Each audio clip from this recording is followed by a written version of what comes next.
Bonjour. Pour l'édition 2025 des Mordus de l'hiver du Musée de l'ingéniosité Germain-Bombardier, on se retrouve aujourd'hui du côté de La Chute pour rencontrer M. Sylvain Trudeau, un passionné de motoneige. Bonjour Sylvain. Merci de nous recevoir chez vous directement à même ta collection de motoneige. Fait que moi, j'ai cru comprendre là, que tu es vraiment un amateur de skidoo Bombardier. Mais comment c'est parti tout ça, ta passion pour Bombardier? C'est sûr que ça remonte à loin. Je pourrais parler de mon grand-père. C'est probablement lui qui est l'instigateur, de tout ça. Lui aussi, c'était un passionné là, de tout ce qui est motoneige. Mais, par la suite, j'ai eu la chance de travailler avec mon oncle Michel Hott, son garçon, son fils, et puis, plusieurs années de temps à avoir travaillé avec lui. Et lui, ça n'était aussi un passionné qui m'a transmis ça, comme si j'étais son fils, là, et puis avec les courses toutes les fins de semaine des années, 70 à 80 que j'ai pu voir, là, c'était vraiment, Michel et mon grand-père, vraiment, c'est eux qui m'ont transmis cette passion-là, là. Et j'ai cru comprendre que ton grand-père a déjà été concessionnaire aussi skidoo. Oui, lui est l'instigateur. C'est lui qui avait la concession, Bombardier en parallèle avec, Volkswagen, dans les années 60. Par la suite, mon père et Michel mon père et Michel, dans les années je crois que c'est 69, ont pris la concession de mon grand-père. C'est de là que je suis arrivé dans ces années-là, dans le concessionnaire, puis j'ai travaillé. Je me suis mis à travailler avec Michel, très, très, très jeune.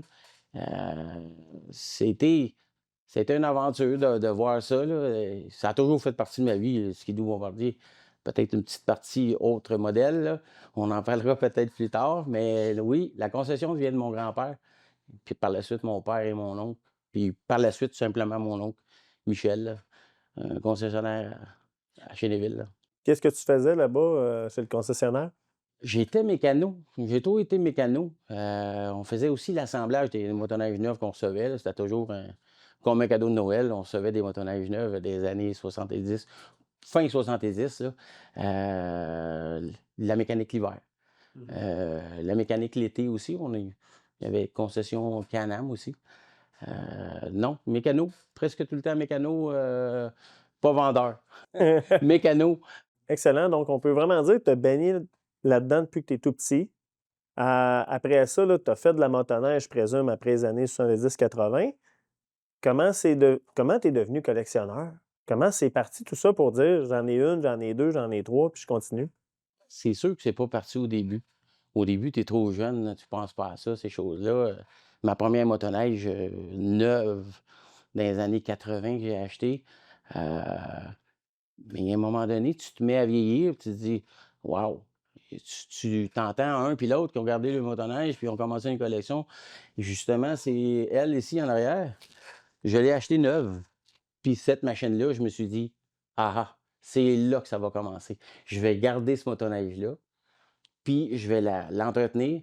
Par la suite, je vais acheter d'autres motoneiges, peut-être plus vieilles ou peut-être plus neuves.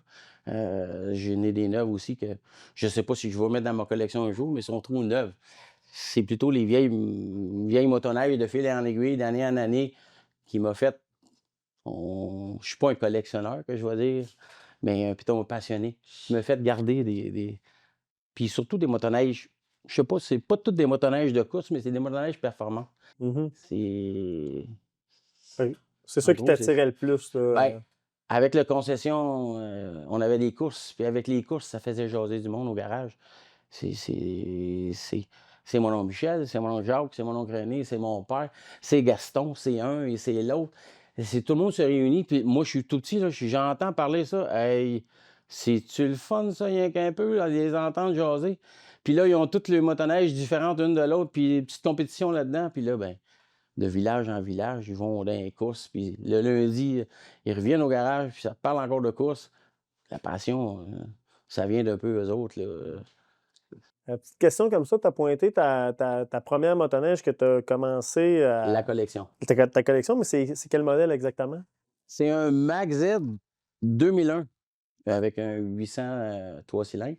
Elle était jaune aussi. C'était important. Je la voulais jaune. J'avais manqué quelques années auparavant, 99, on avait sorti des Mike Hull. La même année que Mhm. ça.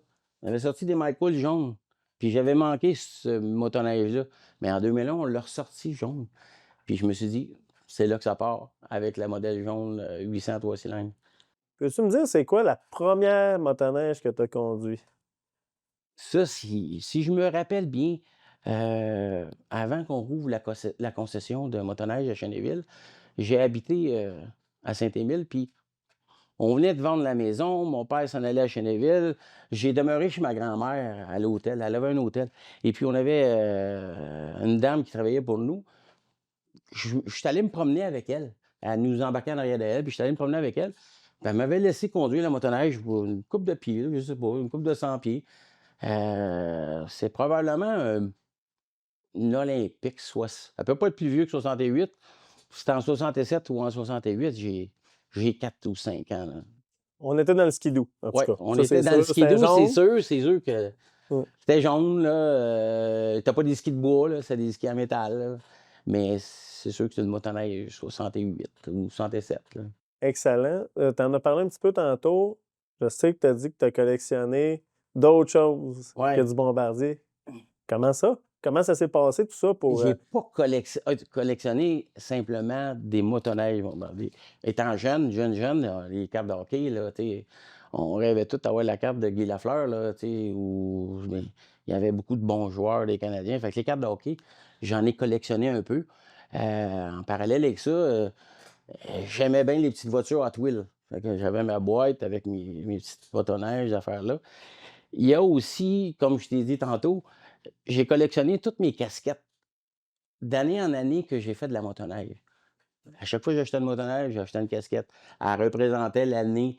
Fait que ils sont accrochés ici depuis une couple d'années, ben, 1 an, je dirais. Par la suite, Mm. c'était la collection des motoneiges. Donc, des collections parallèles, mais tu n'as jamais été, là, mettons, dans le Yamaha ou dans d'autres choses dans les motoneiges. Ouais, mais ça, c'était pas une collection. Non? Non, ça, c'était. Comment je dirais ça? Chez Yamaha, dans les années 2000, on a sorti un RX-1 avec un moteur 4 cylindres, 4 temps. Bombardier n'avait pas ça. Moi, j'avais réussi à essayer ce motoneige-là, puis ça m'avait impressionné. Je me disais, un 4 temps, waouh, grosse cylindrée. J'ai eu plusieurs Yamaha Apex, dont le dernier, c'était un Sidewinder. Par la suite, je suis revenu chez Bombardier pour continuer ma passion. Mhm. Excellent. Combien de motoneiges que tu as environ dans ta collection? Et de collection, j'en ai 8. OK. 8. 8 en tout. Puis dans toute ta vie, là, combien tu en as eu environ? J'ai calculé une trentaine de motoneiges que j'ai eu, que j'ai possédés. Euh, Peut-être une vingtaine de machines neuves, une dizaine de machines usagées, là. Puis dans toute ta collection que tu as aujourd'hui, là, tes 8 que tu me parles, là, c'est laquelle ta préférée, laquelle tu es le plus fier aujourd'hui? Ah, c'est sûr que le fameux Blizzard 640, ça a été une motoneige que j'ai rêvé. De un, au garage, pour avoir vu déballer ça. Parce que je ne sais pas si vous vous souvenez, dans le temps, on déballait un TNT, un Olympique. C'était 2 motoneiges. Il y avait une motoneige d'un bord, une motoneige de bord. Ça s'ouvrait comme ça. Il y avait toujours 2 motoneiges. Mais quand on déballait celle-là, c'était debout. Puis il y avait juste une motoneige. Puis moi, je suis là, puis je suis à peu près sûr que c'est un de mes oncles ou de mon père. Ils sont tous pareils dans ces années-là. C'est juste le moteur que je n'avais pas remarqué. Et puis je me disais, mon Dieu, il n'y a même pas de lumière en avant. Ça m'avait impressionné. Puis depuis ces années-là, j'ai toujours dit, un jour, je vais m'en procurer une, puis je vais en trouver une à mon goût, puis je vais la rouler, moi. Tu sais, je vais la rouler parce que je ne sais pas si tu as déjà entendu j'appelle toujours la musique, là, mais c'est incroyable. C'est des frissons à chaque fois qu'on réussit à partir de ce motoneige-là, puis je la roule. Les expositions, j'ai réussi à la rouler, là. C'est super ça. Puis tu l'as trouvé où? Sur les médias sociaux, un monsieur aux États-Unis, dans l'État de New York, un matin. ça faisait plusieurs années que je cherchais. Puis initialement, je cherchais à acheter ça avec Martin. Je me suis dit, on va l'acheter ensemble. C'est quand même beaucoup de sous. Puis je me souviens, ce matin-là, je vois arriver ça sur Facebook, pas sur Facebook, sur un média social, je ne sais pas lequel. Je vois ce modèle-là. Je dis, hey, c'est celui-là que ça prend. Fait que j'ai appelé Martin, j'ai demandé, il m'a dit, non, non, non, Sylvain, patati patata. Ben, j'ai dit, OK, moi, c'est là. Fait que j'ai appelé le monsieur en question, puis je lui ai dit, je vais être là dans l'après-midi ou le lendemain matin. Puis je vais aller vous donner un dépôt direct, puis en même temps, je vais pouvoir voir la machine. Fait que je suis allé, aller-retour, voir la machine, lui donner un dépôt, jaser avec la personne. Lui, passionné aussi, ce monsieur-là, il s'appelait Tom Church, un bonhomme des l'État de New York, là. Puis je me suis dit: «Non, ça fait trop longtemps que j'attends. On va casser le cochon, puis on va sortir des sous». Puis non, ben oui, c'est des sous, mais ça tu sais, ça fait vibrer un peu aussi l'intérieur de toi, là. Tu sais, tout le temps, j'en ai rêvé. Fait que faut arrêter de rêver dans la vie, là. Faut que ça se réalise. Étais-tu dans son état actuel? Étais-tu en parfaite condition? Oui, Ou- était vraiment là, je dirais c'est un 9 sur 10. C'est sûr que moi, je vais améliorer les choses. Pour l'instant, j'ai d'autres projets à fouetter. Elle est super belle, vite fait, vous voyez pas grand-chose, là, ça a l'air flambant neuf. Mais j'ai des petites améliorations que je vais lui apporter, là. Ah, il y en a toujours à faire, hein, au Ah, final. là, Hein. toujours, toujours. Puis là, tu viens de m'expliquer que tu es allé la chercher dans l'État de New York. C'est-tu l'endroit le plus loin que tu es allé pour chercher une motoneige? Oui, hein, c'est Quand même, hein? ouais, c'est quand même loin, mais pour en avoir vu d'autres ailleurs plus loin, heu, j'aurais été. Tu sais, j'aurais été là, tu sais, tu prends une journée ou 2 puis mais c'est parce qu'il fallait que j'aille le voir. C'est important d'aller voir en premier. Pas simplement arriver là avec la remorque, les sous, puis partir, puis revenir avec. Je me suis dit: «L'État de New York, 4 heures d'ici, je vais aller la voir, ça fait mon affaire, je vais donner un dépôt, puis je vais retourner le lendemain ou 2 jours plus tard la chercher». Mais tous les États au nord des États-Unis et proches du Canada, il y en a partout des belles motoneiges à vendre. C'est sûr que tu veux pas aller faire 4000 kilomètres, 5000 kilomètres, mais on ne sait jamais, hein, ça pourrait arriver un jour. Je fasse beaucoup de millage pour aller en chercher un autre, là. Tu restes ouvert, c'est bon Ouais, ça. je reste ouvert, je reste ouvert. Comment ça fonctionne pour le dédouanage? Est-ce que c'est compliqué? Ben, je pensais que c'était compliqué. Heu, avant de partir pour aller chercher ce motoneige-là, j'avais parlé avec Danny, que vous connaissez. Il m'avait dit: «Sylvain, tu arrives aux douanes, il n'y en a pas de problème. Tu as déjà, un contrat que tu t'es fait, de d'un à l'autre» et puis il m'a dit: «Essaye pas de cheater sur le prix pour sauver des taxes. Tu dis vraiment ce que ça t'a coûté, tu passes aux douanes». Les gens aux douanes, ils ont déjà vu ça, des achats, ça peut être autant une auto qu'un bateau ou quoi que ce soit. Moi, ça faisait la première fois que j'allais acheter aux États. Fait que là, c'était comme j'étais impressionné, mais tu arrives aux douanes, il y a aucun problème, là. C'est bien fait, c'est fluide, tu payes tes taxes, puis OK, pas ça plus compliqué que ça. non, non, Bon, non, c'est super ça. vraiment, vraiment pas compliqué. Je suis passé dans des douanes, des grosses douanes, autrement dit, pas une petite douane de petit village, là, mais je suis passé justement c'était à Cornwall, justement, quand je suis revenu. Non, ça a bien été. Bon, parfait. J'en reviens à ta collection. Là, tu as 8 véhicules à peu près. Y a-tu un véhicule là, qui te fait vraiment rêver, là, que tu aimerais vraiment avoir puis que tu n'as pas? C'est sûr que, comme tu vois, cette machine-là, c'est une 640. Mhm. La machine est identique à ça, que j'aurais aimé avoir, c'est une 797. Mhm. Mon père en a eu une 797, le même modèle. Euh, c'est celle-là que j'aurais aimé avoir. Si je ne l'ai pas, c'est pas grave. Il y a aussi un RV245. Mhm. C'est, ça serait dans mes préférés. C'est sûr qu'on essaye de trouver le moins cher possible, là, mais Mhm. quand c'est moins cher, c'est moins en ordre. Et puis, les Blizzard 9005, 9007, c'est des machines qui m'intéressent aussi. Ils ont toute une musique, hein. Ouais, Ah oui, ils ont toute une musique, ces machines-là, là. c'est bon. Puis dans le fond, tu les aimes toutes, là, ces modèles-là de course. Là. Ben, c'est course performante. Tu Mhm. sais, euh, Tant qu'ils jouent de la belle musique, c'est oui, ça qui est ben, en gros, oui. Tu sais, excellent. Y a-tu déjà une motoneige que tu as eue, que tu t'es départi puis que tu regardes? ouais, ma première motoneige a été une RV, 340, 76. Mais à l'époque, je suis jeune, là, je me souviens pas quelle année, dans les années 80, j'ai eu ça. J'avais acheté une motoneige avec un moteur sauté, puis je l'avais remonté. J'étais au garage, je travaillais au garage. Puis j'avais fait une saison ou deux avec ça. Et puis, par la suite, il y a eu un petit pépin, patati patata. Je pense pas un jour devenir collectionneur, là, tu sais. Mhm.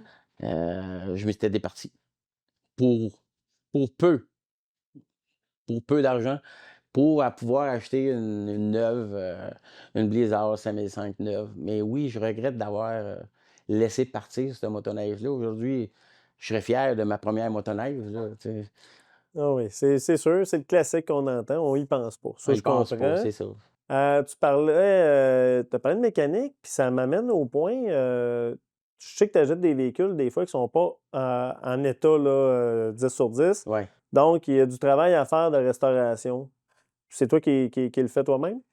Je dirais presque tout. Presque OK. tout. La mécanique, l'assemblage, désassemblage, le nettoyage, sauf la peinture.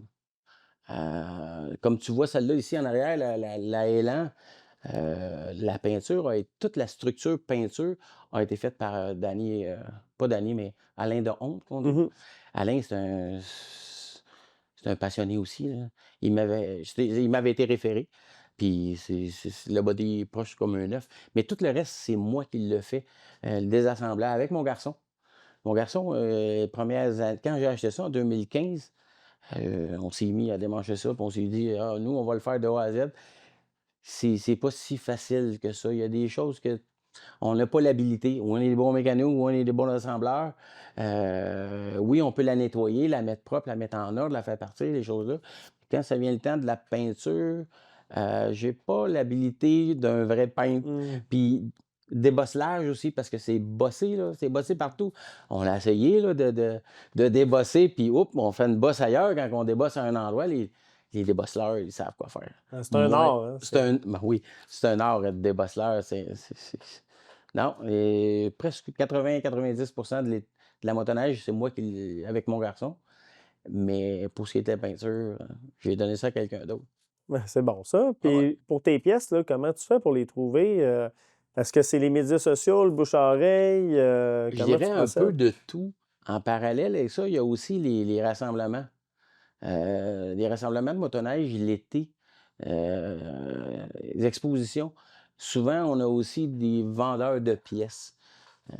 Puis souvent, des pièces neuves. Les skis là-dessus, c'est un élan. Ça a beau être un 74, mais ça se vend encore neuf aujourd'hui. Fait que ça, c'est facile. Mais il y a d'autres pièces qu'il faut que tu trouves, comment dire ça, un vendeur. Que là, le bumper en avant, lui, il y a un bumper, l'autre, il y a la cabine, l'autre, il y a un windshield, il y a un pare-brise, des choses-là. Tu réussis à trouver toutes les pièces en gros pour une motoneige comme ça ici au Québec. Quand ça vient le temps de rénover un Blizzard, là, il faut aller plus loin un peu. C'est plus difficile. Un bon projet, là, tu pars de loin, mettons, ça peut te prendre combien d'heures à peu près restaurer un véhicule? J'essayais de calculer combien d'heures, parce que je parle toujours de l'élan. Lui, je l'ai fait de A à Z. Euh, je disais entre 100 et 200 heures. OK. Entre 100 et 200 heures là, de nettoyage, amener les pièces à la peinture, assemblage, réparation mécanique, ajustement, patati patata, ouais, un 200 heures.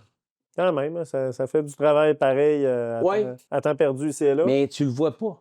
Non, Non, quand c'est ta passion, tu le vois pas.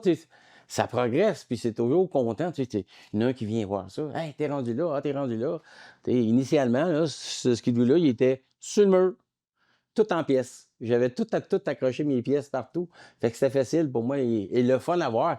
Les pièces étaient peinturées, la cabine était là, nan, nan, nan. Fait que je décrochais, puis je montais, puis ça m'a pris... je l'ai acheté en 2015, j'ai fini à ma retraite. À ma retraite, il y avait plus de temps. Fait que c'est là que je me suis dit, non, non, on finit ça. J'ai fini en 2022. hmm. Mais j'aurais pu le faire plus vite, mais il faut pas de pression, sinon ça devient une job. Ben oui, c'est ça, là. Puis tu as répondu pas mal comme j'ai déjà entendu, là. C'est vraiment, tu comptes pas ton temps, Non, puis tu t'amuses avec ça, que ce là. soit fluide, il faut que ça. au fil du temps. Oui, c'est ça. Tu as parlé de ton garçon. Oui, c'est vrai. Donc, est-ce que c'est une passion familiale? Comment que la famille embarque là-dedans dans ton trip, si on veut? Mon garçon a embarqué initialement sur ce projet-là. C'est lui qui l'a désassemblé au complet. Puis on avait commencé aussi ensemble à refaire un peu de body dessus. Et puis, par la suite, lui, de fil en aiguille, les années ont passé, puis là, ben, il restait plus chez moi, il était avec sa copine. Fait que c'est moi tout seul qui ai fini le reste. Mais initialement, il participait. Puis, c'est sûr qu'il y a aussi le fameux citation que tu vois là. C'est la fille de ma blonde, ma nouvelle conjointe. Elle, c'est une passionnée aussi là, de motoneige. Là. Elle aimerait qu'on fasse ensemble la même chose qu'on a fait ici. Désassembler, remonter, refaire peinturer, puis réassembler. Elle aimerait le faire avec moi. Puis justement, quand on va avec ces motoneiges-là dans les assemblées, les rassemblements d'hiver, ben, ça allait arriver 2 fois qu'elle me suivit, puis qu'elle venait avec moi, puis là, elle disait: «Je peux-tu conduire?» Elle n'a pas l'âge, elle n'avait pas ses permis, mais c'est un petit circuit qui est, comment dire ça, bien organisé. Fait qu'elle suivait les autres, puis, mais c'est une passionnée elle aussi. Mhm. Ma copine aussi qui me suit de temps à autre dans ce rassemblement-là de motoneige antique, là. C'est super ça. Donc, c'est une passion partagée, là. Ouais, puis faut pas oublier mon cousin. Lui aussi, il est là-dedans. Oui, on va Ouais, le ouais. passer. Puis on jase beaucoup ensemble, là. Les piscines sur un bord, tiennes sur l'autre. Comment c'était fait, puis quelle année il avait fait ça. En tout cas. C'est une activité sociale aussi, là, au Ouais, ouais, il y a du social dans tout ça. C'est ça qui est côté important. humain, là aussi. Ouais, ouais, ouais. Justement, tu as parlé de la fille de ta nouvelle conjointe. Ouais. Donc, la passion, ça arrive un peu comme ça au fil du temps. Oui. Quel conseil tu aurais à donner pour un jeune là, qui veut commencer là-dedans, dans le collectionnement, prendre une machine? Ça serait quoi pour commencer une collection? Première des choses, c'est que tu sois passionné de la motoneige avant de te lancer là-dedans. Tu sais, si tu ben, passionné. Faut que tu aies un engouement. Tu sais, un petit engouement, là. Faut que tu aimes quand même conduire tes motoneiges. Je ne penserais pas que quelqu'un qui aime pas la motoneige va se mettre à se faire une motoneige antique, la mettre A1. Euh, c'est simple. Si tu as une motoneige puis elle te fait vibrer un peu, avant de la vendre, comme j'ai fait, la première, pose-toi une question. Je vais-tu regretter de vendre cette motoneige-là? Mets-la de côté, entrepose-la, fais sûr que ça rouille pas plus. Puis un jour, peut-être ta passion va revenir, puis tu vas dire: «Ah, j'ai-tu bien fait de ne pas vendre ça?» Mhm. C'est parce que, en parlant de mon RV, là, aujourd'hui, je n'ai pas regret. J'aurais aimé l'avoir aujourd'hui dans ma collection, là. Je comprends tout à fait. Je reviens sur la façon de stabiliser les véhicules. Ton but, est-ce que c'est de les remettre vraiment à l'origine ou des fois tu vas les modifier un peu pour ton goût personnel finalement? C'est sûr qu'initialement, c'était important de les avoir originales. C'est le fameux TNT, et c'est des machines originales. Présentement, je suis en train de monter un fameux Élan Blizzard des années 70. Ça ne sera pas original, mais ça devrait être beau pour avoir acheté un moteur à une place, pour avoir acheté une cabine à une place, acheter un pare-brise à une autre place, faire un siège, pas d'origine. Je vais la personnaliser, la machine, à mon goût, à moi. Et puis, ça ne sera pas une machine originale. Ça va ressembler, mais ça ne sera pas une machine originale, là. C'est important d'en avoir, mais celle-là, non. Ben oui, c'est correct, c'est à ton goût, à toi Ouais, c'est finalement, là, ça. c'est ça qui compte. Non, c'était mon futur projet, là. Super. Puis pour terminer, Sylvain, aurais-tu des anecdotes à nous raconter un petit peu là, avec ta passion de la motoneige? Étant jeune, les hivers, au primaire, euh, j'avais 2 de mes cousins, Guy et Alain. On allait à l'école avec nos casques de skidoo. On était les seuls à avoir des casques de skidoo, des vrais casques de skidoo, là, avec Pas de sucre, là, c'était le pas de casse non, c'est ça, on directement. n'avait pas de sucre, puis on se promenait avec ça tout l'hiver, d'année en année. C'était toujours aux casques de skidoo, puis il y a bien des gens qui riaient de ça un peu, mais nous autres, on avait un plaisir fou de se promener avec nos casques de skidoo à l'école. On sortait à la récréation avec nos casques de skidoo. Et puis, non, c'était des belles années, les années de la neige aussi, beaucoup de neige, là, c'est les années 70, là. Ouais, c'est sûr que j'ai beaucoup d'autres anecdotes, là. On pourrait en parler pendant des mois et des mois, là, parce que pour avoir écouté mon oncle, ma tante, un et l'autre, et Gaston ici et ça, c'est des gens qui nous ont amenés là. C'est des passionnés en haut de nous qui nous ont amenés où ce qu'on est là. Puis eux ont roulé le boss là-dedans, là, surtout dans les courses. Mhm. Oui, il y avait des motoneiges mais dans les années 70, il n'y avait pas de sentier. Puis comme je te disais tantôt, j'ai été un année ou 2 à vivre à l'hôtel chez ma grand-mère avec mes parents. Puis je me souviens, les motoneiges arrivaient par le chemin. Il n'y avait pas de sentier, mais tout le monde arrivait par le chemin. Un, pas de lumière, l'autre, il se faisait traîner. C'est c'est C'était de toute beauté voir ça, puis là, ça rentrait en dedans, là. Là, ça jasait, là. Là, ça jasait fort. Ah, il y en a un qui a pris le clos, l'autre a lutté, l'autre a brisé son spring, l'autre la lumière. Mais tu avais un plaisir à les entendre, ces gens-là. Personne ne se plaignait, là.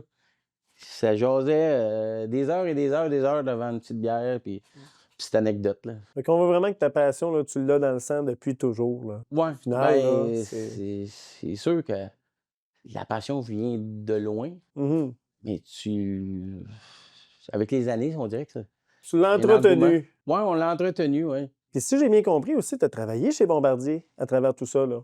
Oui, pour avoir quitté le garage, justement, on va le nommer, chez Nido Sport.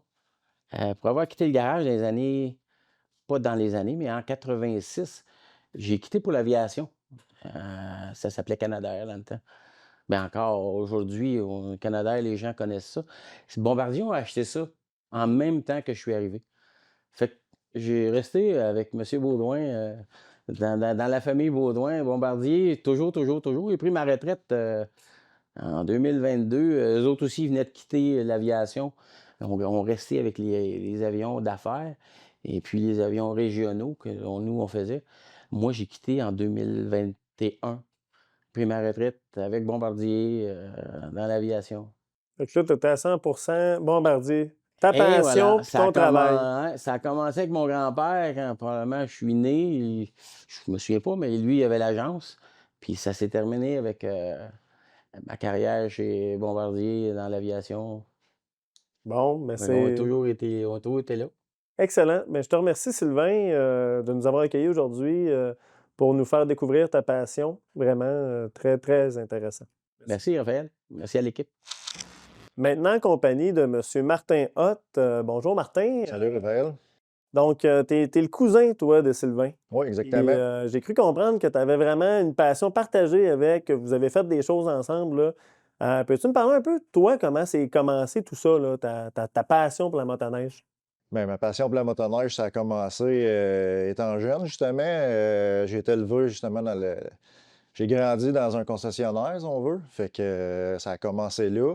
Puis c'est sûr qu'avoir une passion pour la motoneige, j'en ai fait. Fait que c'est pas mal de là. C'est l'amour du sport, si tu veux, là. C'est surtout ça, là. Ah oui, je comprends. Puis, tu as travaillé beaucoup dans l'automobile. Oui. Puis après ça, tu es retourné plus dans le milieu de la motoneige, c'est ça? Oui, exactement.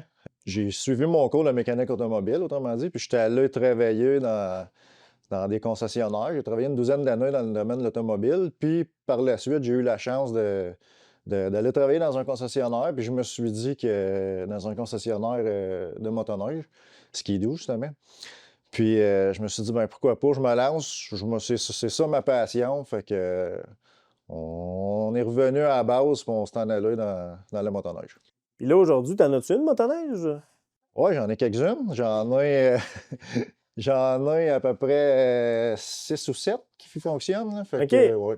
Fait qu'ils fonctionnent toutes ou t'en as quand même que t'as des projets? Ben, j'ai là? un projet, mettons, un projet que ça fait longtemps que je suis dessus, là, un TNT 292, justement, un Black Dot. Fait que là, je suis là-dessus, ça fait une couple d'années, mais j'en ai d'autres fonctionnels, oui. Puis c'est quoi ta première acquisition que tu as faite, par exemple? Ma première acquisition, je pense que j'avais 12 ou 13 ans, c'était un Élan 79 que, justement, mon père, qui avait le concessionnaire, avait vendu au troisième voisin chez mes parents. Puis par la suite, c'est ça, moi je voulais avoir une motoneige quand j'étais plus jeune, puis on a acheté cette motoneige-là. Puis mon père puis moi, on avait tout, on l'avait remis à neuf, si tu veux. C'est là que la passion aussi de faire la motoneige, puis la passion de jouer dans les motoneiges, les réparer, c'est là que c'est venu. Puis là, cette motoneige-là, tu l'as plus aujourd'hui? Je l'ai toujours. Tu l'as toujours. Bien, bien, bien précieusement. Bon, ça, c'est, je présume que c'est inestimable là, Ouais. pour toi là, d'avoir gardé cette motoneige-là. Puis c'est quoi ta motoneige de rêve là, que tu n'as pas, que tu aimerais avoir? Motoneige de rêve, je te dirais, c'est sûr, j'aime bien les machines de course, moi aussi, je suis passionné un peu là-dessus. Un Blizzard Super Stock 78, quand je vois ça passer, une photo de ça, ça serait quelque chose que j'aimerais vraiment avoir, là. Pour tes acquisitions, c'est où la place la plus loin que tu es allé pour récupérer un véhicule? J'étais allé à Bracebridge, en Ontario. C'est pas, c'est sûr qu'il y a du monde qui vont plus loin que ça, des gros collectionneurs, là, mais moi, c'est là que j'étais allé. C'était entre Toronto et North Bay, là. Fait que c'est environ 5h30 de route de chez moi. Fait que c'est aussi mon TNT 292, j'étais allé chercher là. Puis que j'ai commencé à restaurer tranquillement à temps perdu. Puis là, c'est ça fait une couple d'années que je suis dessus, là. Il me reste juste à finaliser, mettre ça ensemble. Puis... Mais c'est ça, tu as une formation de mécanique. Donc, c'est toi qui restaure au complet ton véhicule ou la peinture aussi, tu as fait faire à l'externe, là? Ben, je te dirais que pour ce projet-là, j'ai quand même été chanceux parce que le côté body, c'est un peu comme Sylvain. La mécanique, je l'ai fait de A à Z tout moi-même. Mais c'est côté, tout ce qui est carrosserie, peinture, je suis pas équipé pour faire ça. Puis j'ai pas le talent, tant qu'à moi, pour faire des belles jobs. Fait que j'ai cherché longtemps pour. J'avais commencé à le faire moi-même, mais j'ai cherché longtemps pour trouver d'autres choses. Puis ça a juste bien à donner. J'ai trouvé un gars qui vend des pièces usagées, qui vendait tout ce qui est carrosserie. C'était tout refait à neuf. C'était un projet que lui avait acheté, mais il n'avait pas besoin de ce qui était carrosserie. Il a juste gardé la mécanique. Fait qu'il m'a vendu tout ce qui est carrosserie. Fait que j'étais chanceux de pouvoir avoir ça là, pour, Parlons de pièces, tu as dit que tu as trouvé quelqu'un. C'est-tu dur à trouver des pièces? As-tu des contacts ici et là, bouche à oreille? Comment ça se passe? Ben, les pièces, c'est sûr qu'avec les médias sociaux, ça l'aide beaucoup parce que ce qu'il n'y avait pas avant, là, dans le fond. Maintenant, tu peux être à n'importe où à la grandeur du Québec ou du Canada, puis le gars peut être à 3, 4, 5 heures de chez vous, puis il y a la pièce que tu as besoin qui est rare. Fait que tu peux mettre la main dessus, puis au pire, avec par la poste ou avec le transport, mais tu es capable de l'avoir. Là, fait que... Là, toi, tu es vraiment un passionné, comme ton cousin. Avez-vous un projet commun? Avez-vous déjà travaillé ensemble sur une affaire en particulier? Projet commun, on n'a pas fait vraiment, mais souvent, là, pratiquement à tous les jours, à tous les 2 jours, on voit quelque chose passer. Hey, on se l'envoie, tu sais, par. Ouais, vous savez un peu sur quoi qu'un aime, puis Ouais. il travaille, puis là, vous vous aidez entre vous autres, là. Oui, surtout à trouver des morceaux, je te dirais, ou des habits. Des fois, on voit un habit de motoneige pour ça. Hey, ça t'intéresse. Fait qu'on s'envoie des petites choses comme ça, là, mais de projet, là, on n'a pas construit de motoneige encore ensemble. OK. Tu viens de parler d'habits. En dehors du collectionnement de motoneige, collectionnes-tu aussi d'autres choses ou? Pas vraiment. J'ai collectionné des cartes de hockey étant plus jeune aussi, là. Ça a parti, je pense, comme plusieurs personnes au Québec, là. Non, moi, c'est vraiment la motoneige chez les skidoo. Puis encore là, je me considère pas comme un collectionneur parce que mes machines, c'est pas des machines de collection comme Sylvain. C'est plus des machines que j'aime rouler. J'aime rouler la machine pour voir comment ça roulait dans ce temps-là, puis l'ajuster avec les manières. Tu sais, c'est complètement différent des machines d'aujourd'hui, là. Fait que Puis là, t'es roules toutes durant l'hiver? la majorité, oui. OK. Puis ils sont toutes pas mal, on va dire, d'origine ou il y en a que tu modifies à ton goût à toi, finalement? J'en ai quelques-unes d'origine, là. Puis j'en ai, tu sais, j'ai un vieux olympique.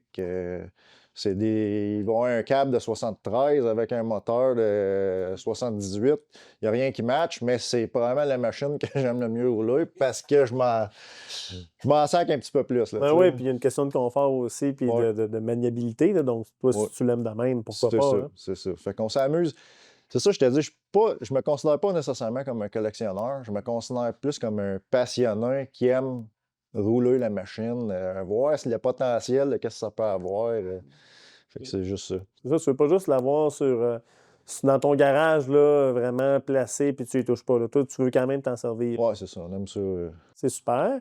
Puis pour conclure, t'aurais-tu une petite anecdote ou deux à nous raconter concernant un peu ta passion pour la motoneige? Ma passion pour la motoneige, ben vite comme ça, c'est parce que c'est frais dans ma tête, là. Justement, la semaine passée, un de mes bons amis, son père est décédé, puis son père, c'était vraiment un passionné de motoneige. C'est un monsieur qui était quand même connu, Jacques Fecteau, dans le domaine de la motoneige. Lui est décédé il y a quelques semaines, puis on l'a enterré la semaine passée. Puis c'est ça, son fils m'a demandé, Martin, peux-tu mettre des roues sur ta motoneige? On va partir avec l'urne à mon père, puis je veux y faire une dernière ride avant de l'enterrer. Fait qu'on j'ai un Formule 3 96. Puis ça se trouve, c'est dans les années qu'on a fait beaucoup de motoneige avec Jacques, qui est son père. Fait que j'ai mis les roues sur la motoneige, puis on fait une dernière ride avec son père dans l'urne. Puis, Une demande c'est un- qui est dure à refuser. Ouais, c'est ça. Hein? Fait que c'est ça. C'est une petite anecdote vite faite, là, ça en est une. Ça montre vraiment la passion là, de votre petite gang là, entourant ce que vous faites. Là. Ouais, c'est ça. C'est vraiment incroyable, ça. Donc, je te remercie, Martin, pour la petite entrevue que tu m'accordes Ben, aujourd'hui. merci, ça fait plaisir, Raphaël. Merci.